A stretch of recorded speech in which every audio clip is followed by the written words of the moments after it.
Hello, mate. I'm Jamie, and I'm in a band called Tigercub, and this is... Allix, the drummer, also in Tigercub, here in Austin for South by Southwest. And this is... Jimmy, the bass player of Tigercub and last remaining member of Tigercub, to introduce themselves. Where are you?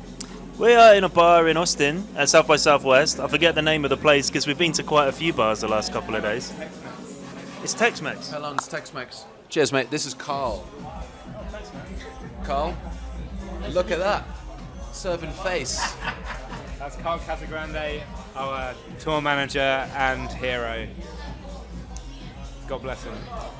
How long have you been together? We've been together 11 years, right? I think at least, yeah. So me and Allix met in 2009 in Brighton, and then started jamming together and stuff under different names, and then we landed on the name Tigercub, and then we had an original bass player who quit, and then we found Jimmy, and then that's when Tigercub really started, in my opinion, when we heard that bass tone.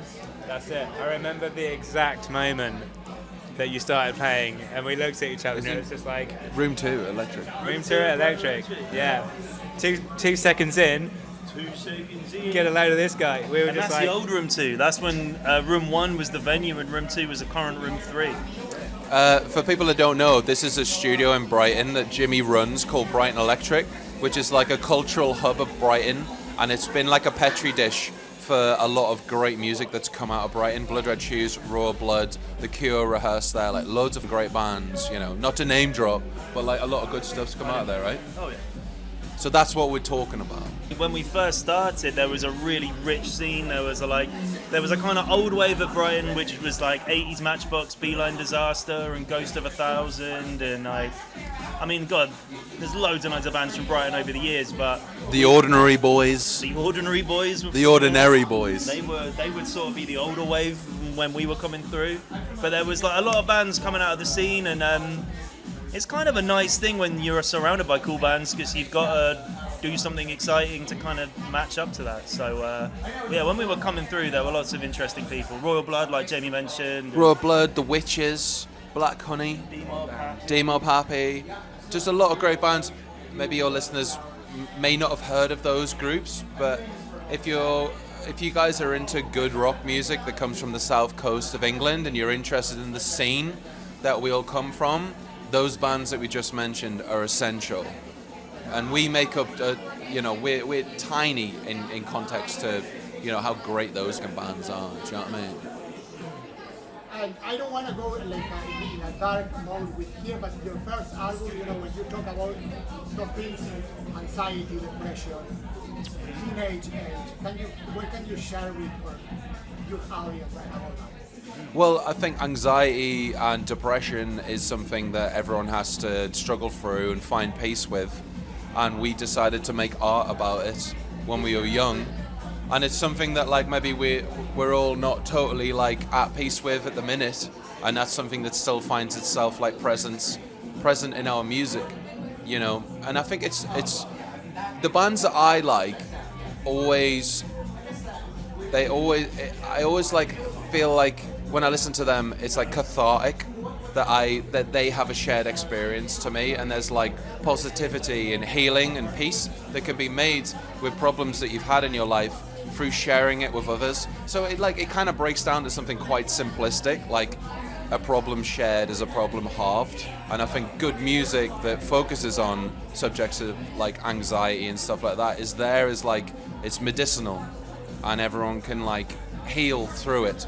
And it's not just like, oh, we're the saviors here to give you the medicine. We heal through the music that we like, and that helps us understand the world in which we perceive it. Do you know what I mean? It's just like a conversation that happens. Did that make any sense? I was kind of flying from the hip. It's kind of circular. It's a circular process. Yeah. It's like we're putting that out in the same way that others receive it, and again and again. Yeah. And again and again. Oh yeah, and again. What about the title of your last album? Oh, Perfume of Decay. Perfume of Decay. Well, the Perfume of Decay, for me personally, the title, I got the title from a film called Memoria with Tilda Swinton in it. It's a fantastic film. But what I loved about that phrase was like it's oxymoronic, and it represents true counterpoint, the perfume of decay.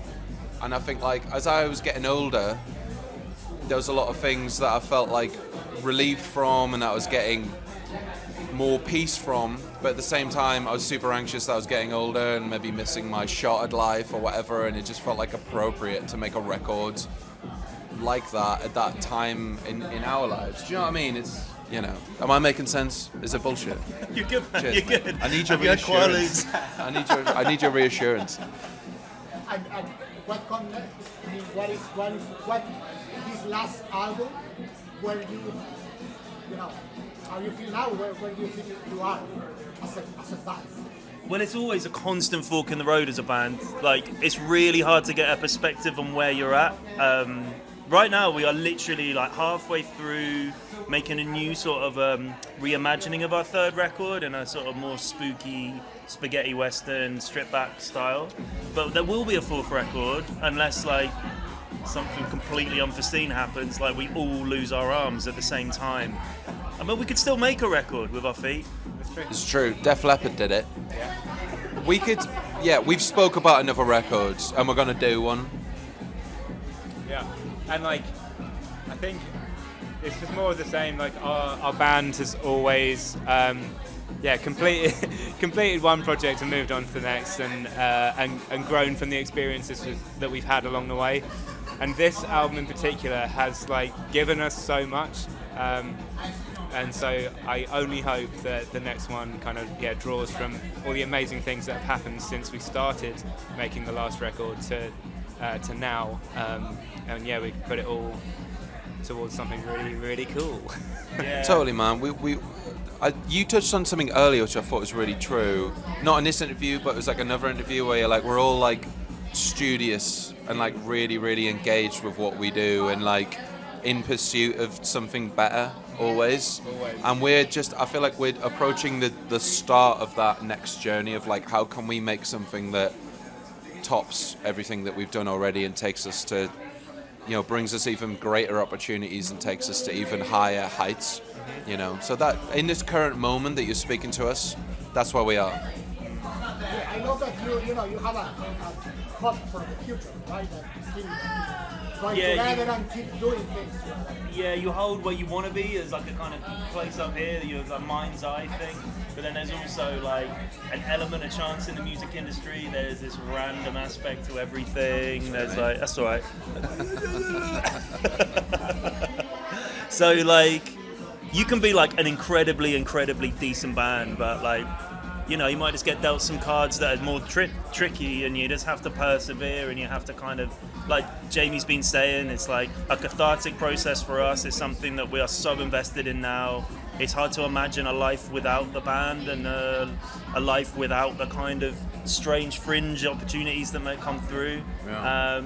You could be a really terrible band and find yourself on huge stages, and that would be bad. What else will be bad? I can think of so many things. Think of something else that's bad. Tell you what, because you know me. Don't make me do that. What is quite interesting though is that we're on our fourth record, and we have been a band for like, you know, since we were in college or uni. This is actually this is our second rodeo. Yeah, it is. But we're still so new to so many people, if they know of us at all, and so we're still actually in this kind of like growing kind of part of the band. We've yet to arrive, I think. Yeah, despite it not being like the start of our careers by any means. And also, we're not like no one. We still do good gigs, but like I think where we envision the band is a lot further along than where we are now. Do you know what I mean? Always has been that way, actually. Yeah. How many days in a year you spend with us? When touring, something, how many years you spend with us? Would you say third, 2/3? Yeah, last couple of years it's been like 80, 90 shows each year. So I would say like when you factor in traveling, rehearsing, it's more than a third, I would say. Yeah, and that's where we are now. Like we could get an extremely busy year where it's more. We could have a year where we're between things and it's less. But We talk like every day. Like every day we're on a WhatsApp or. We know each other. And you should feel lucky that you don't. And how you manage? I mean, how you manage it confidence? How you? I don't want to go too complicated. I think we've all got grace and empathy and patience for each other. I think those are 3 virtues that we all hold as part of our personalities, which steers us away from any hardship. So I'm grateful that we've all got that, you know, because we had to find that. Like, yes, we were yeah. we were tested, but we managed to find that. Like, It's I'm been very proud of us actually, all for getting there. Yeah, it's sort of like having a girlfriend or a boyfriend or, you know, whatever relationship. It's like a dog friend, a horse. You could marry yourself, some swings in a playground. And it's simple when it's just the 2 of you or 3 of you if you're poly. I don't know. I'm old now. But the music industry is like you got your relationship and then you get this other manager, you get a label, you get all these other opinions, and those bonds are constantly tested. Managers. Yeah, right. He just put his clothes on the second you cut to him. Last question. We are in America. What about the American influence? What is your American influence, if there is any? Not for computers, but Well, what is another? we've spoke about this before in other interviews, but I think the first time we came to America, it was the first time we'd witnessed scale on the size of America, truly. You know, we used to driving from Brighton to Glasgow and it being an 8-hour drive, would you say? And that being like massive. And, you know, that's something that Americans just eat for breakfast. It's just easy for them. It's just driving through Arizona, through Texas, through California, Oregon, you know, Washington, up through Calgary. Like, we just saw so much of the States and witnessed such a scale and realized there's actually a way of life here, and there's a quite beautiful life that you can forge. And I think like those powers all work together, and like we realize that we want to make music that's impactful and large and matches the scale of America, and we want to, you know, be reach these people in relevant. the places that we go to. Exactly relevant in the US marketplace, and be, you know, a formidable name in the rock scene here, you know. So the first time we came to America kind of changed our lives, you know, as a band. It was not to get too simpy or anything like that, but it was amazing. It was a life-changing experience. So anything else you want to add since you're here? No, if you're young and you're in a band and you want to do it, like, definitely make sure you like it and like music. Like Jamie was saying, I work at a studio in Brighton and we have some incredible bands, but we have a lot of guys there as well who sort of maybe they think they want to do it, but then it's a hard life, isn't it? It's a really hard road to go down. So it's paved with failure, and, you know, a lot of hardship. And some people, like, they'll be wicked bookers or they'll be wicked sound engineers or backline techs, but the actual what it takes to be on stage, it's tough and it's not for everyone. And I think it's if you want to do it, like, really do it, otherwise, like, could be quite miserable. Yeah. You know, sometimes things happen. I mean, I can speak that, you know, believing the stuff, you become a, you know, rock star or whatever. So, what is your advice? You don't confuse the things, right? Follow your passion more than I want to be. I think that there's a vision. There's a vision of what people think the music industry's like, and there's a reality, and the reality is a dirty place, and it's not to deter anyone, because it's also amazing. It's the best thing ever, and we're doing it, and we fucking love it. We wouldn't change anything. Well, So we wouldn't change our paths. Totally, like, we're optimistic about it, but yeah, it is prepared to work. And what were your expectations at the time when you started? I think we thought that we were going to make it, like, several times. Get a big deal and then just have it there for us. Yeah. And, you know, we're still doing it, and that kind of, like, that shift that you're expecting to happen seems to never come, but, like, the build is constant. And so What I would say to that, sorry, cut you off, no, you're good. is, like, there's bands and our friends in bands that have rocketed it up. They've got the major deals and they've like had this transient spike of success, and now they are all back at their day jobs. Whereas if you take it slow and you get on the campaign trail and treat it like, I need to make 10,000 friends and then I'll have 10,000 fans. If you take it one step at a time, you will have longevity and you will end up with like equity. Do you know what I mean? That's what you fucking want. That's power. Do you know what I mean? Any kind of like bullshit major deal that's a credit card loan. You're watching TMN, the only one.